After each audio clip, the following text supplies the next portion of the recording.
નમસ્કાર, હું છું પ્રિયા અને તમે જોઈ રહ્યા છો જનતા કી જાણકારી ન્યૂઝ। નજર કરીએ આજના સમાચાર ઉપર। ઐતિહાસિક અંજાર શહેરમાં જય શ્રી કૃષ્ણ ગ્રુપની પ્રભાત ફેરી એટલે ભારતીય સંસ્કૃતિ, સભ્યતા, આધ્યાત્મિકતાનો ત્રિવેણી સંગમ।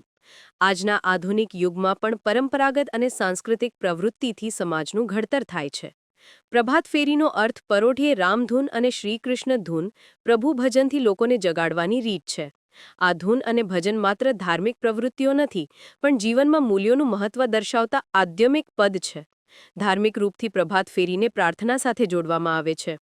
પહેલાના સમયમાં ગામ લોકોની સવારની શરૂઆત જે રીતે થતી, આવું જ એક કાર્યક્રમ વિક્રમ સંવતના આવતા દરેક માસની 11ને રોજ પરંપરાગત રીતે અંજાર મધ્યે જય શ્રી કૃષ્ણ ગ્રુપ દ્વારા પ્રભાત ફેરીનું આયોજન પ્રત્યેક એકાદશીના રોજ કરવામાં આવી રહ્યો છે।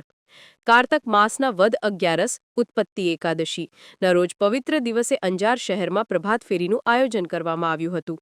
જય શ્રી કૃષ્ણ ગ્રુપના સભ્ય પીઠડિયા જીતેશભાઈના જણાવ્યા મુજબ પ્રભાત ફેરી સવારે સૂર્યોદયની સાથે ઢોલ મંજીરા જેવા વિવિધ વાજિંત્રોની સાથે શહેરમાં આવતા વિવિધ મંદિરો જેમ કે દરિયાલાલ દાદાના મંદિર, મોહનરાયજી મંદિર, જલારામ મંદિર, માવા દાદાનું મંદિર, હનુમાનજીનું મંદિર, હવેલી સંપ્રદાય માર્ગ, દ્વારકાધીશ મંદિર, લહોણા મહાજનવાડી, રામ ઓટા, વાગડિયા ચોક, રતનપુરા, સંચિદાનંદ મંદિર, મચ્છીપીઠ, વાઘેશ્વરી માતાજીનું મંદિર, મધવરાયજીના મંદિર, નાગનાથ મહાદેવ મંદિર, કષ્ટભંજન હનુમાનજી મંદિર, રામસખી મંદિર પાસે પૂર્ણ થાય છે। આ પ્રભાત ફેરીની સાથે અંજારના શ્રી માધવરાયજીના મંદિર મધ્યમાં જોડાતા લોકો દ્વારા શ્રી નંદકુમાર અષ્ટકમનું પઠન કરવામાં આવે છે। શ્રી નાગનાથ મહાદેવના મંદિર મધ્ય વેદસાર શિવસ્તોત્રમ અને શ્રી રામસખીના મંદિરમાં પ્રભુ શ્રી રામને થાળ ધરાવવામાં આવે છે અને હનુમાનજીની આરાધના કરવામાં આવે છે।